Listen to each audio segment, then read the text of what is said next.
Hi everyone, good morning. It was such a snowy Sunday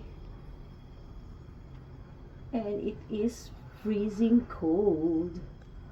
Look at that, the snow is non-stop again. And I hope tomorrow it will stop